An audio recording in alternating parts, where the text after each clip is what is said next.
आरोपों के बीच, जो कि अमेरिकी खुफिया रिपोर्टों पर आधारित है, विदेश मामले मंत्री डॉक्टर एस जयशंकर ने शनिवार 23 सितंबर ग्लोबल नॉर्थ की आलोचना की और उन्हें दोहरे मानक का आरोप लगाया।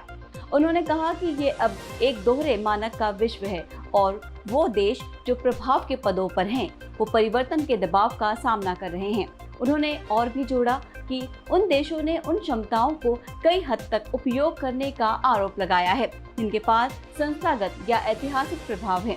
विशेष रूप से उन्होंने ग्लोबल नॉर्थ की ओर इशारा करते हुए साउथ राइजिंग साझेदारी संस्थाएं और विचार शीर्षक के मंत्रीगण का सत्र में बोलते समय एक तंतु भी मारी। ये घटना ऑब्जर्वर रिसर्च फाउंडेशन ORF द्वारा आयोजित की गई थी, जो संयुक्त राष्ट्र के प्रति भारत के स्थायी प्रतिष्ठान संयुक्त राष्ट्र इंडिया और रिलायंस फाउंडेशन के साथ साझेदारी की गई थी। न्यूयॉर्क में जयशंकर ने कहा, मेरा ख्याल है कि राजनीतिक इच्छा से ज्यादा परिवर्तन के लिए राजनीतिक दबाव है। उन्होंने जोड़ा कि दुनिया में एक बढ़ती भावना है और सारी दुनिया में इसे कुछ प्रकार से गरिमा करता है। हालांकि उन्होंने इस बढ़ती भावना के खिलाफ राजनीतिक प्रतिरोध को भी हाईलाइट किया। उन्होंने कहा, वो जो पदों पर हैं, हम इसे सबसे ज्यादा संयुक्त राष्ट्र सुरक्षा परिषद में देखते हैं। वो परिवर्तन के दबाव का सामना कर रहे हैं। वो जो आज आर्थिक रूप से प्रमुख हैं, वो अपनी उत्पादन क्षमताओं का उपयोग कर रहे हैं और जो संस्थागत प्रभाव या ऐतिहासिक प्रभाव है, वो इन क्षमताओं को कई हद तक उपयोग कर रहे हैं। कोविड-19 का उदाहरण को उद्धृत करते हुए उन्होंने जोड़ा, वो सभी सही बातें कहेंगे, लेकिन वास्तविकता आज भी एक दोहरे मानक की दुनिया है। ग्लोबल नॉर्थ में ऐसे राज्य या क्षेत्र में शामिल हैं जो परिवर्तन के प्रति बहुत आतुर हैं। अंतर्राष्ट्रीय सिस्टम में सुधार के संदर्भ में उन्होंने कहा, लेकिन मेरा ख्याल है ये पूरा संक्रमण वास्तव में एक प्रकार से ही होगा, जिसका मतलब है ग्लोबल साउथ ने अंतर्राष्ट्रीय सिस्टम पर और भी अधिक दबाव डालना। और ग्लोबल नॉर्थ सिर्फ उत्तर ही नहीं है, उनके कुछ हिस्से ऐसे हैं जो खुद को उत्तर में नहीं समझते, लेकिन परिवर्तन के प्रति बहुत आतुर हैं।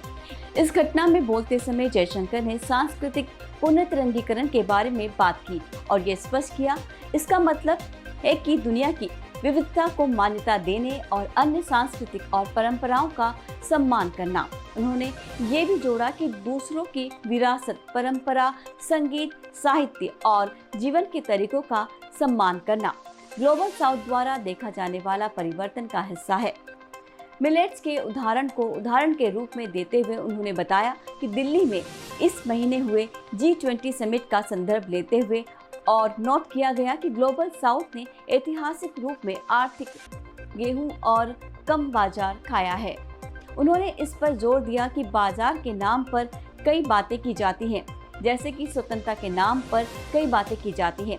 इस बीच भारत के संयुक्त राष्ट्रों के स्थायी प्रतिष्ठान दूत रुचिरा कंबोज, रिलायंस फाउंडेशन के CEO जगन्नाथ कुमार और ORF के अध्यक्ष समीर सरन सहित अन्यों ने इस घटना में भाग लिया।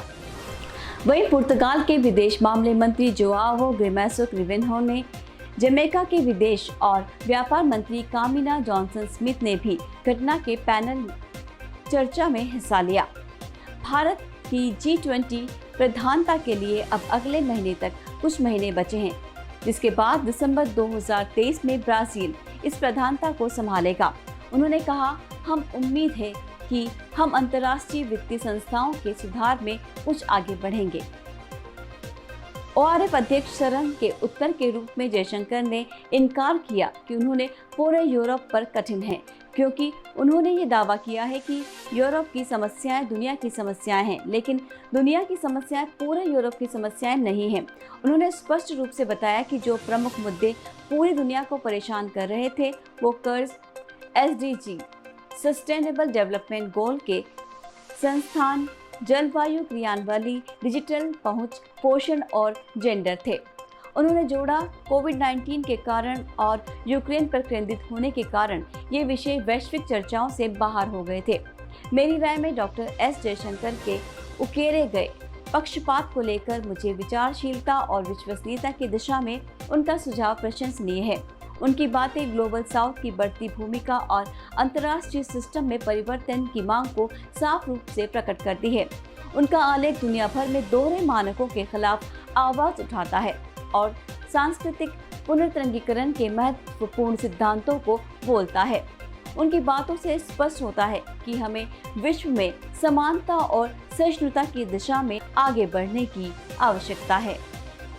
इसमें भारत की गाइडेंस का महत्वपूर्ण स्थान है और ग्लोबल साउथ समिट के माध्यम से उन्होंने विश्व समुदाय को सुनने और समझने का मंच प्रदान किया है।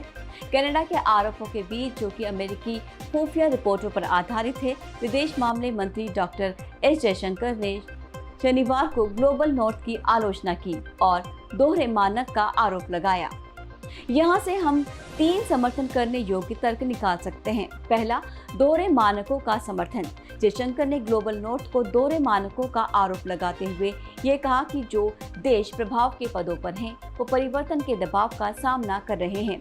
दूसरा, विश्व में सांस्कृतिक पुनर्तरंगीकरण की बातें। उन्होंने सांस्कृतिक पुनर्तरंगीकरण की महत्वपूर्णता पर बातें की और ये समर्थन किया कि इसका मतलब है दुनिया की विविधता को मान्यता देना और अन्य सांस्कृतिक और परंपराओं का सम्मान करना। तीसरा बिंदु जो उन्होंने हाईलाइट किया, ग्लोबल साउथ की भूमिका का महत्वपूर्ण समर्थन। जयशंकर ने बताया कि ग्लोबल साउथ को अंतर्राष्ट्रीय सिस्टम पर दबाव डालने की आवश्यकता है और इससे संबंधित 3 महत्वपूर्ण तर्कों का समर्थन किया। विदेश मंत्री डॉक्टर एस जयशंकर ने अंतर्राष्ट्रीय मामलों में बने दोहरे मानकों और ग्लोबल साउथ के बढ़ते प्रभाव पर प्रकाश डाला। The days when a few nations set the agenda and expected others to fall in line are over.